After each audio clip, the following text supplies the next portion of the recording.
Let's make history.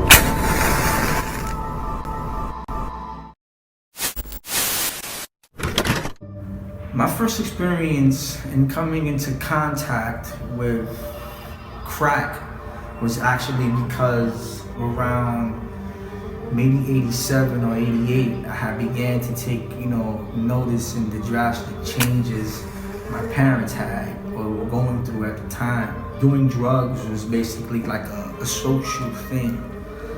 And, everything basically during the ending of the heroin era was basically cocaine and marijuana. Everybody was either smoking joints or they were doing lines. When crack came in the game, it was different. The addicting rush it gave to certain individuals was something like, human mankind had never seen before. And the addiction was so great and had such a strong and powerful hold on individuals. A lot of people wound up becoming addicted. And unfortunately, my parents were, some of the ones who became addicted to the crack cocaine. I came from the era where it was very dangerous for children to be out on the streets or much less walk away from their where they lived at by themselves. Because during the 1970s and the 1980s, there were a lot of children who were being abducted. Back then there was a common practice where a lot of abducted children, their faces used to be printed on the cartons of milks, and they don't do that anymore. But during that time frame, it was a real thing where a lot of kids were being kidnapped. And unfortunately for me, back in those days, I didn't have a lot of supervision. You know what I'm saying? The adults were pretty much doing what they wanted to do, and I grew up with my grandparents. And my grandparents were overwhelmed with raising 4 grandchildren, 5 grandchildren at the same time. So she used to allow us to be able to go to the front to the playground areas, to relieve some of the stress off of having us in the house all day. And from allowing us to be able to do that, we wound up early on in our lives journeying off and discovering different parts of the Barrio as kids. I mean, honestly, I think a lot of us, we grew up with that consciousness of knowing that, there were strangers who were dangerous. All of the 60s babies who came up, they weren't struck out on heroin, they wound up later on becoming addicted to crack. I mean, it started with the boys club, because at the time, I was in the midgets. So, I was still going to PS1 away at the time. Right. So, I knew people from over there, from my side, from Madison Avenue, but, it wasn't until later on to where I got to the boys club where I started meeting everybody else from later Avenue. Being that you was from Lima, how come you didn't just go right there to Boys Hall? What brought you all the way to First Ave? Actually, during the 1980s, man, I had gotten introduced to a friend that basically who lived across the building across from me in 1595. Yeah, which was my boy Will.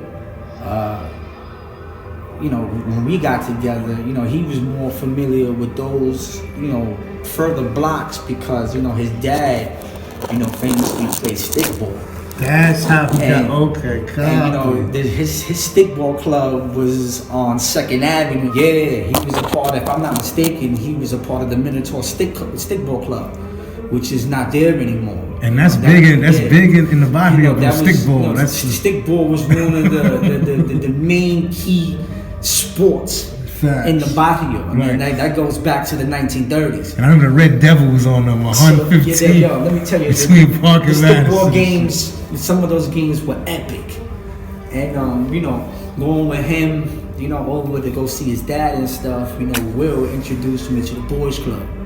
Oh. And I started going to the boys club with Will at the time. At the time when we got there, I was still a midget and he was a junior. I needed another year to go in order to get out of the midgets in order to be a junior.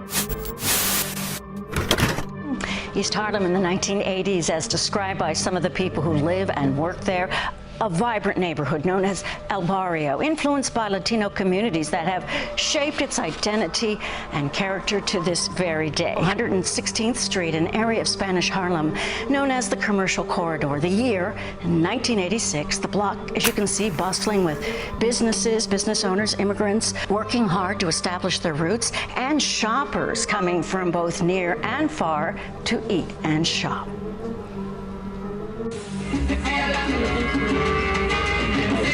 The music is the salsa signature of the Latino heritage that calls this area El Barrio.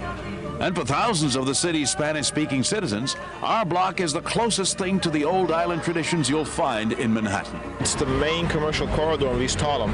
It's one of the anchors, commercial district.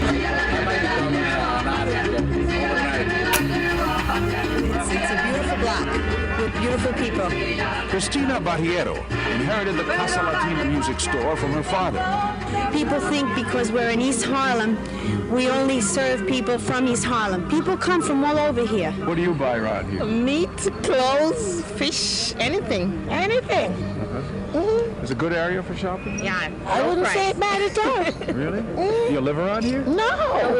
I live up in the Bronx. And you come all the way down? All the way. We're trying to do a program this summer where we'll pick one night a week. We'll call it East Harlem or El Barrio Night. Yeah. We'll stay open till maybe 9 o'clock at night.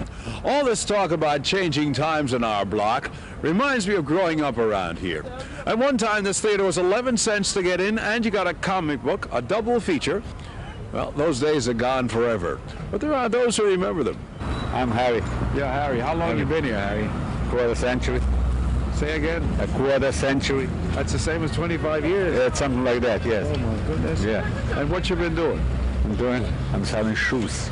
Harry the Shoeman works about 5 stalls up the corner from Lexington Avenue and uptown Orchard Street gone Latin.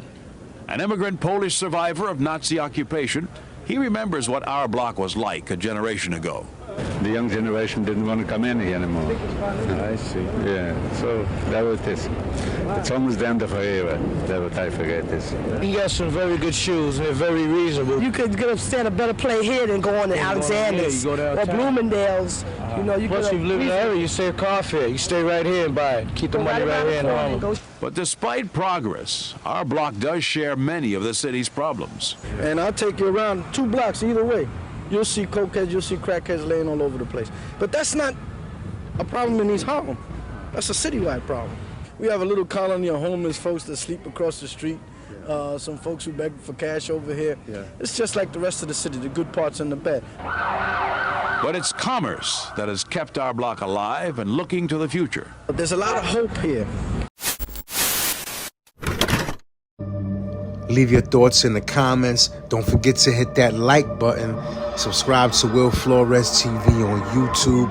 Follow me on Instagram, TikTok, and X.